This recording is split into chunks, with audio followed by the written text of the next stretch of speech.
Good evening. I'm Miles Booth of NB Press, and tonight we're with Basil Sands, a contributing author to the Legends of the Werewolf Hunter anthology. And of course, The Legends of the Werewolf Hunter is the book based on Brian P. Easton's autobiography of a werewolf hunter series. Tonight we're going to be talking to Basil about his connections to the works and his story that he's going to be writing for that. And how are you doing tonight? I'm doing terrific. I'm doing great. Thank you. All the way from, you're in New York, correct?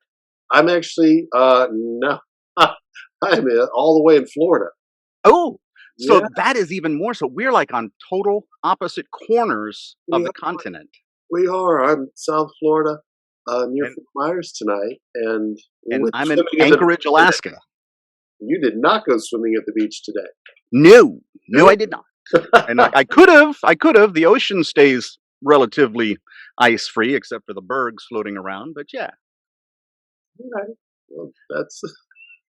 We didn't have any birds, but it was a perfect beach day here, which nice. I kind of feel guilty about saying, but it was amazing. Oh, nice. All right. Last January, I was actually down in St. Petersburg for a couple of weeks. Me and the wife, I had some work stuff to do down there, and we took a week of vacation. Gorgeous place. Oh, just fantastic. Absolutely. Yeah. Yep. Okay, so let's get started. Let's talk about your ties to Brian's work. And what people may or may not know is when they listen to the audiobooks, that's your voice. hmm So tell us a little bit about how you got started with that, and how you got into Brian's works specifically. Yeah. How I got to meet Sylvester and Michael Winterfox. Hmm. Um, well, the story begins way back at the turn of the century, almost. 2004, I got a very, very boring government IT job where I sat around watching stuff not break for days and days at a time, and it was challenging to stay awake there. So I started writing stories, and I was writing some short little like one day I was driving to work, and as I'm driving to work, I stopped at a stoplight, and suddenly in my mind, I saw this picture of a guy in a blue jumpsuit with a flat top, crew cut hair, and sweat just dripping off the guy's face. And I couldn't get that image out of my mind all day. And so I was like, what the heck? What was that? Who was that guy?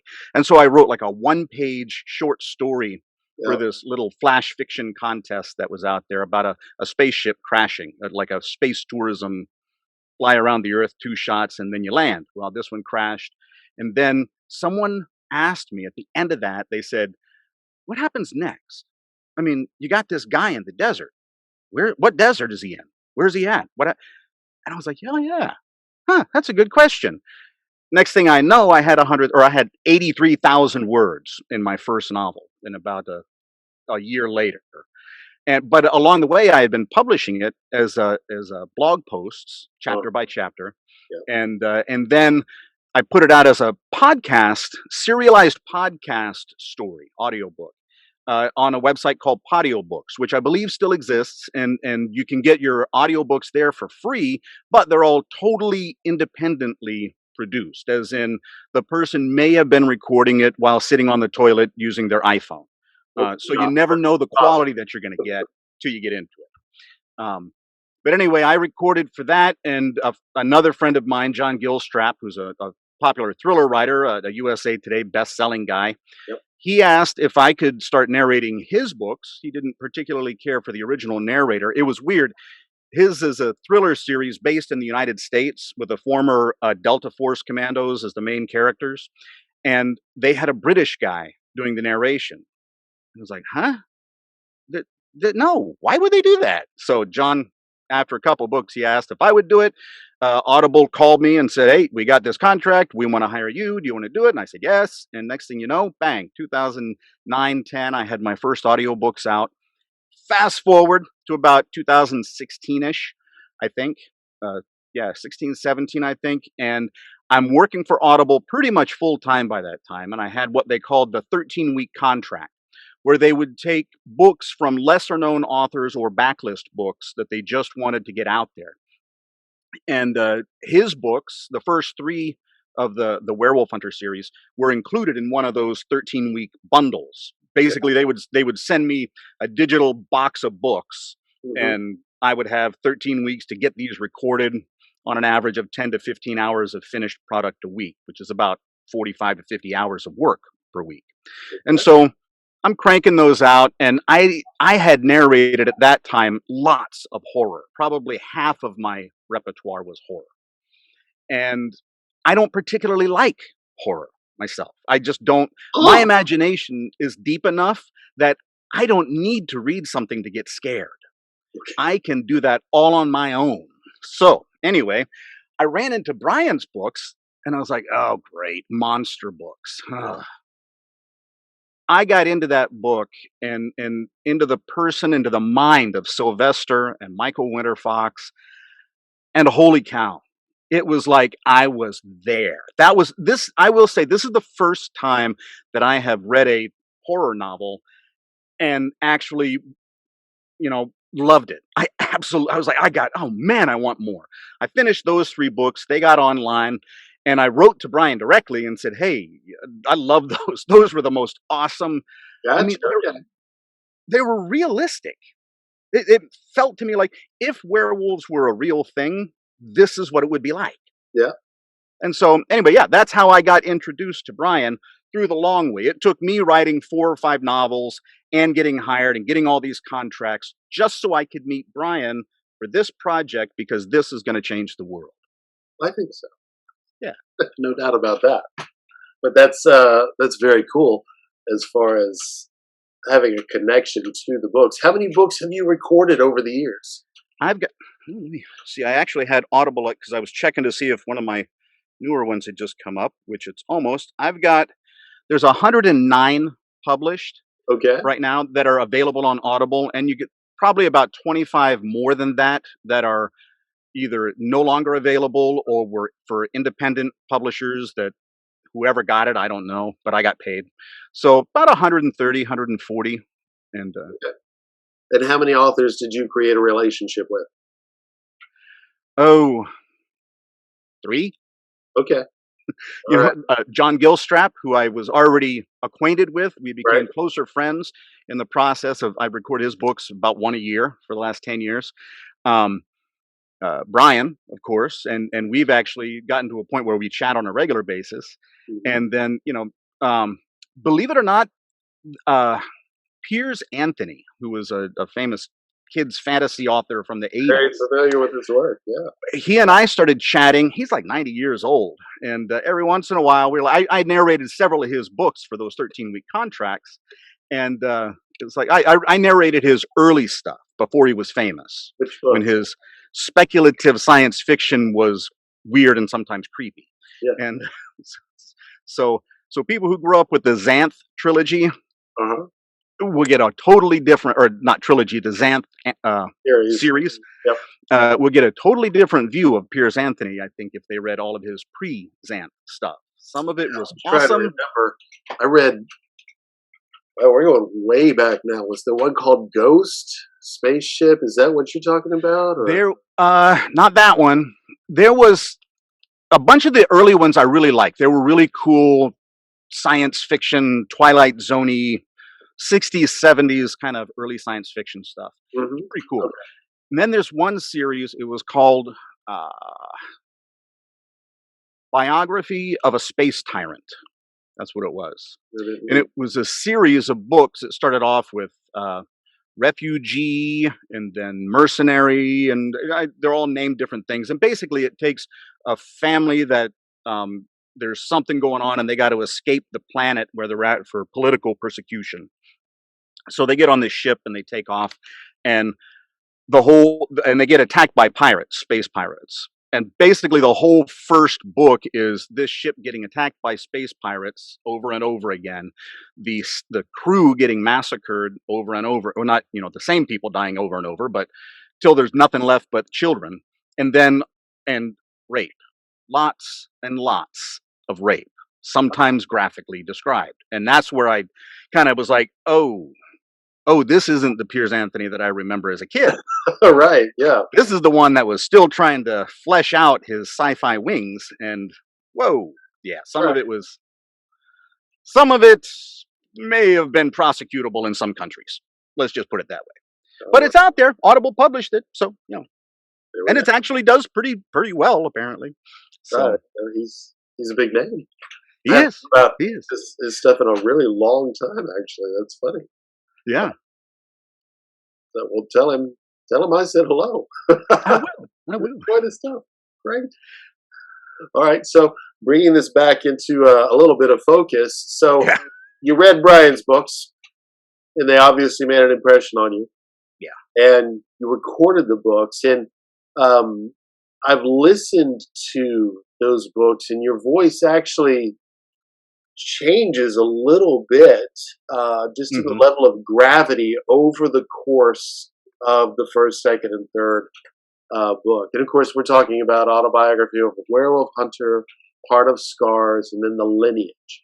Right. Um, and just out of curiosity, because I kind of, whenever I'm talking about these books with other people, what was your reaction to how that trilogy progressed? And uh, specifically, in my opinion, it went from a little bit different focus of the inner workings of a man in his mind in an extreme situation. And then he brought in much more of an international and worldly feel to it. And then he took it to a much greater scope, not Wheel of Time, but definitely I think of it like a Raiders of the Lost Ark kind of Right. adventure. What was your approach to this as a voice artist, recording all of those books? As when I previewed through the books before I started recording, I could see the progression of the character. I So mean, you read them all Sylvester goes first. from being not he goes from being a not so innocent kid, kind of a backwoods Canadian roughneck kind of kid, Yeah, um, with a harsh childhood, with growing up with a guy that he doesn't even realize is his grandpa yet, and then you watch him grow, and you can see the path that it's going to take, kind of. And so as I prepped for it, I could see, oh yeah, okay, he's going to be getting darker and darker. His personality. I work my in my day job outside, in addition to recording full time and having a business recording and writing. I'm an IT guy still for a government job, but it's not as boring as it used to be because now I'm a senior guy, which means it's not boring anymore. got it. So in my day job, I work as an IT guy still for the Department of Veterans Affairs, and I have a lot of interaction, primarily with the medical staff, nurses, counselors, and also the vocational rehabilitation counselors, and so on. And one of the biggest issues is PTSD, Right, sure. and we can see the symptoms. Right. We'll get guys that come in that spent 20, 30 years in the special forces. Okay. And yeah, they're physically banged up, but they're mentally extremely resilient. So even though, their muscles, their bones are crackling, they'll force themselves to walk, and they'll force themselves to get through and try to show no pain. But you can see in their personalities where spending 30 years killing people, Right. yeah, it was for your country. It was, you had to do it, but at the same time, Take it starts control. to take a mental toll. And some of those guys can be really peaceful, usually the ones that have some type of religious experience or some type of something that they can meditate or get away from the images in their mind.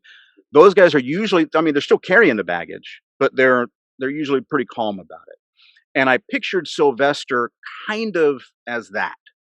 He's doing this really vicious thing, and part of what led me to kind of put it in a I kind of thought of Sylvester as being like a what they call the Templars or something like that, where they're on a religious mission of sorts to destroy this ultimate evil. And so because of that, he knows I have to do this or the world is doomed.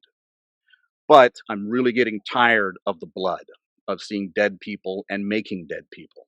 And so that's why it gets gruffer and gruffer as it goes, because in his mind, he knows he's doomed. He's a dead man walking, Mhm. and he just doesn't know when it's going to come. And he keeps throwing himself into the jaws of the wolf, literally, and somehow coming out on the other end, probably not expecting it. And yeah, that, like I said, all of that takes a toll. And so that's how I chose to, over the course of those books, to make him rougher sounding and rougher sounding. It was extremely well done, and that's Mm, it's pretty fascinating to know that that's the kind of thought process going into each and every aspect of the development of these works. But the hmm recording artist having a background with veterans PTSD and then working that into the character, that's amazing. I'm It's, glad that we got to talk about that. I did not oh I had yeah, no idea. oh yeah.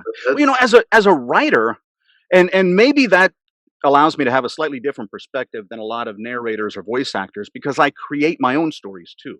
I've got about a dozen full length novels out, published through Brian's same publisher, Permuted Press, and I do a lot of research and stuff for that. So if I'm narrating something that's of a similar genre, it my personal research bleeds over into my presentation of someone else's story. and once you become a researcher in one thing, it kind of bleeds over in every other aspect Hmm. of creating the art. Yes. Let's Yes. let's use that to segue into your writing career. And would you say that the Ice Hammer series is the most popular, or are there other works? Or It's well, my Ice Hammer series. It's three books, a trilogy, and it's that's my most recent published okay, book, all right, and I would say also it's my most ambitious project. okay, Like I said earlier, my first book, Carl's Last Flight, it's out there as well. I had self-published four novels before Ice Hammer, and then Permuted picked up my backlist and signed me for Ice Hammer, the series, at the same time, and so they republished those. Um, yeah, I've got Carl's Last Flight, my second book, 65 Below, which takes place right up here in Alaska, in my hometown, actually, in Fairbanks. Um, the third book, Faithful Warrior, is another they're all military thrillers. And then the last book in that quasi series, Midnight Sun, which takes place right here in Anchorage, Alaska, where I live currently. The books themselves are not a series. The main character is different in each book, okay, but the main character from each book is a background character in every other book. okay. So the first book has This is a Carl of series, Carl's. just Yeah, different facets of the series.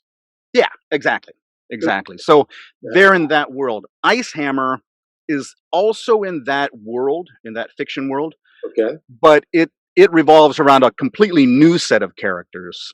There's one recurring character that I have that's in all but one of my books, and that's a guy named Karzai Giassi, who is a Iranian. His parents were Iranian immigrants. He was born and raised in Indiana, but he's a CIA spy who speaks a dozen languages and is kind of crazy and very violent.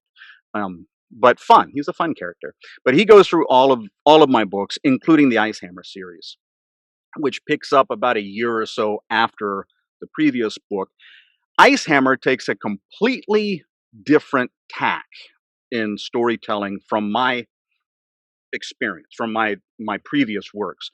Um, First off, it's a story about a family, one family in Alaska, here in Anchorage, during a Chinese Russian invasion of North America at some point in the not too distant future. And this invasion happens. The father, the wife, or the husband, the wife, and three sons are all in different places.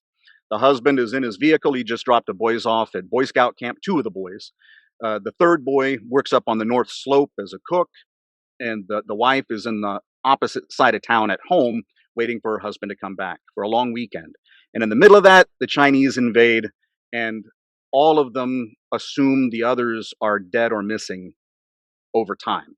The series covers a period of 3 years where the main character, the father, becomes the leader of one of the largest resistance groups, kind of by accident.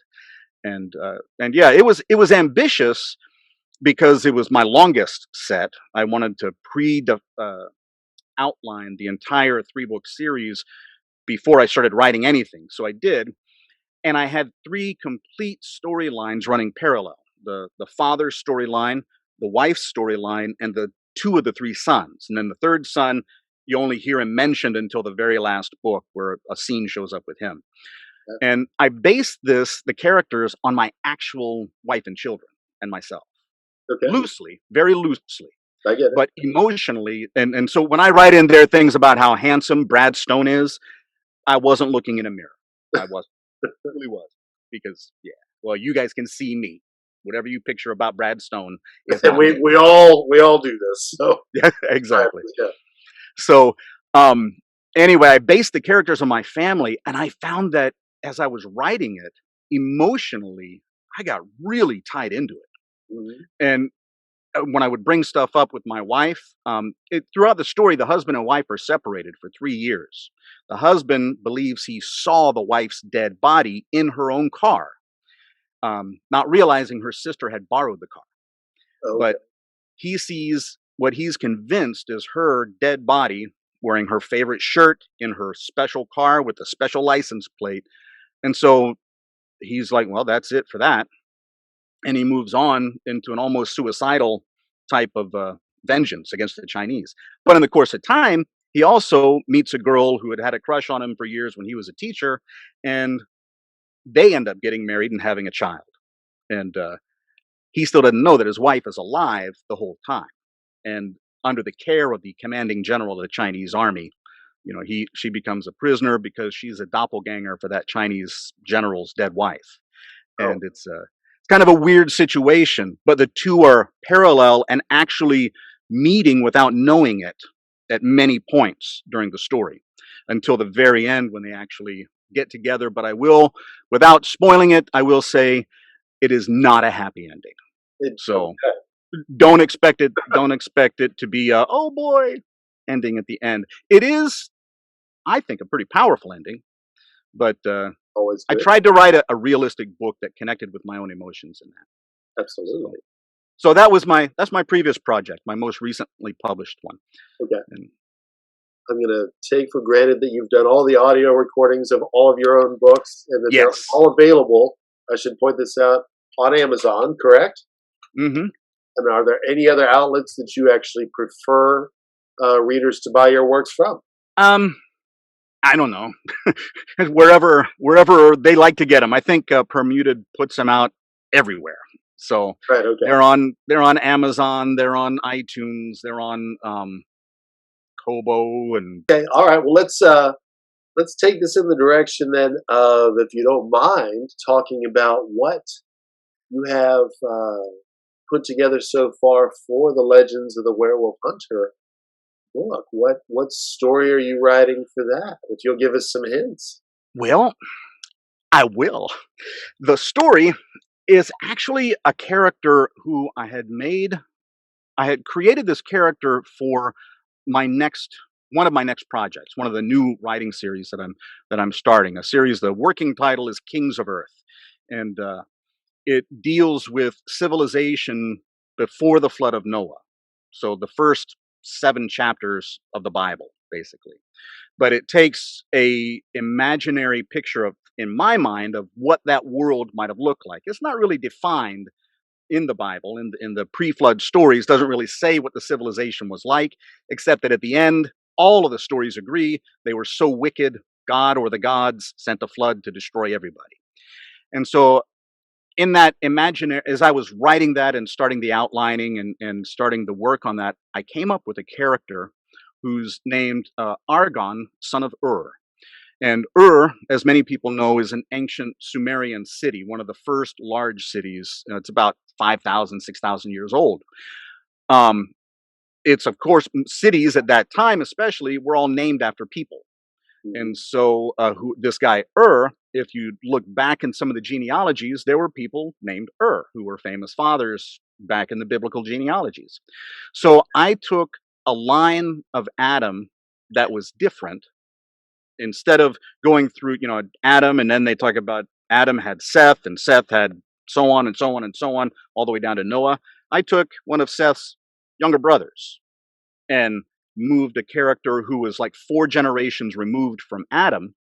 So he was about, the story starts about 1,000 years after they get expelled from the garden, and they end up living in this living outside, and evil slowly is coming in.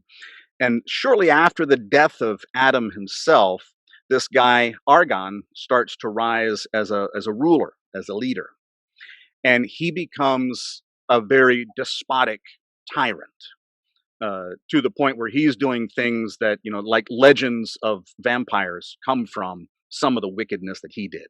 He was kind of like the Vlad the Impaler of the pre-flood in my story. Very wicked guy who becomes an emperor of his own, and is pivotal in the story. But because of the massive evils that he was committing, the archangel Michael actually appears to him personally and says, paraphrased, dude, you done messed up. You have hurt so many people that you're under a curse now. And that curse, for 100 generations, you will die, but never die. You will rise and you will be you until you repent of all the evil that you've done. So basically, Argon, and of course, he's like at the time, what kind of punishment is that? To live forever? Not realizing what he's about to get into. He continues on with his evil ways. He resurrects after the flood. He comes back. By that time, he's been resurrected twice already, and he's starting to realize the cycle here, that Michael is resurrecting him not in the place where he died, but in the next worst place in existence. So in other words, he goes from a war in this country where he gets killed trying to defend somebody, and when he resurrects, he wakes up not too far from another battlefield somewhere else.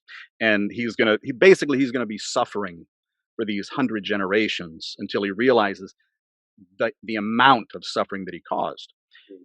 In about the 4th or 5th regeneration, he becomes the captain of the King's Blades for Sargon, the King of the Plains. And this is before Sargon becomes Sargon the Great, ruler of Acadia and Sumeria. And while he's just a small king beginning as conquering, my character Argon is a guy with no past, as far as they know. He just is perpetually 40 years oldish and walks around doing tough guy stuff. And he becomes the leader of the king's men, and they come into contact with a werewolf-like being, and they don't realize what it is, except this guy is just flat out evil, and he just infected the princess, and things get wicked from there. There's alternating storylines in this. It starts off with a different storyline, goes into that storyline, and comes back because, like I said, Argon regenerates every time he gets killed. Right. And it's not fun regeneration, it's not like respawning. Like I said, he wakes up in terror every place he goes. So yeah, that's the character that I'm writing into this story. I talked about it with Brian, and we were like, whoa, this could really tie in, because with this character skipping around in time, basically, he could appear in many places. And so who knows, in the future, there may be collaborations with him and Sylvester and Michael all showing up together at some point in time. I don't know, but exciting. That's where that story is going. I'm really excited for it. Actually, I was up until 2 o'clock this morning reading it or writing it. So yeah. It sounds amazing. So the thought that keeps coming through my mind is, you're not a horror fan, you say? I am not a horror fan, but these monsters, I do like fantasy. And so what I equate these werewolves with would be something more like something between a wizard and an orc. It's like a carnivorous wizard, and they're out there doing bad stuff, infecting other people. They're just plain evil bad guys, and not unbelievable like Cthulhu type monsters and stuff like that. Okay. All right. Well, that sounds like a hell of a storyline. I can't wait to see what you come up with. Oh, I'm hoping it's half as good as I'm imagining it. Well, So, it sounds like it's headed in that direction for sure. Good, good. All right. Okay. Is there anything else that you would like to share about your work or the audio books, the writing, the novels, anything as long as we're here? well, I know one thing I could do. Hmm. The In addition, many people don't know that in addition to writing thrillers, military thrillers, all of my previous books were military thrillers. I've got one romance short story that got published in an anthology a couple years ago, and I've got one comedy, which I want to write more of that particular one. Over the years, I developed, and this will sound a little bit weird, but I developed these characters. Um, the four leprechaun brothers that live in my basement. Um, Feely, Neely, Boffin, and Bertold came to me as I don't know what the inspiration came for them. I was doing this podcast called Voices in My Head, which was for the audiobook narrator profession, and I was interviewing audiobook narrators and posting it. And at the I don't know, somewhere along the line there when I started doing it, I would have this little leprechaun come out at the very end and ask an absurd question for the interviewee to answer. And after I would once or twice, then suddenly in my mind, the leprechaun became the oldest of four brothers. And so all four leprechauns would come in and start interviewing the guest on their own. And of course, I would put a leprechaun on the screen in front of my face. But basically, the leprechauns would come out and they would do the interview and then they'd have a conversation of their own, a four-way conversation sometimes, because, there's four of us in here with him in the booth. And, well, it's not that big of a booth and somebody got gas in here. So the conversations would go like that. And after about 3 years of playing these characters and sending out little short stories in my emails at work, when I would write to my customers a serious thing, and then at the bottom I would put, by the way, for those interested, and I have a little short story about the leprechauns, something that they did. And then I started collecting those emails, and then I started going back through the scripts that I had written. I was like, dude, you've written a book, put this together. And so I put it all together and it became my first Leprechaun. The Brothers Four is the name of the series. And the first and currently only book that's out there is called Appetizers of the Gods. And it's a story where these four leprechauns suddenly show up at my house, except in this case, it's a single guy named Colin who has a Yorkie, just like mine, named Heimdall. And they go on adventures with these leprechauns. But it's like, I don't know. I had been reading a lot of Terry Pratchett, and Douglas Adams had been my favorite from my teen years on. Um, and so, yeah, it's been compared with those. And it's a blast. I'm actually working on the second one of that because it's not my main genre, and I was on contract to get a bunch of other books out. I've only gotten an outline for the next book, but the next one is follows a time traveling scheme. Colin, who's the main human character, his cousin Leonard happened across a plan of building a TARDIS on the dark web. And little did he realize that it was the real plans for the real TARDIS, not the BBC mock up. And so he built it thinking, oh, cool. And then he accidentally set it off. And he showed up back in Viking times, lands on top of a Viking whose spirit gets sucked into the computer in the TARDIS, and he becomes the voice of the TARDIS. So there's this Viking named Ulf who's in there telling them all the things they've got to do. And so, anyway, they travel through time. They go back to the Tower of Babel and try to save a sacred scroll that disappears from the future due to some sort of magic. And yeah, that's it. If you've noticed, I talk a lot.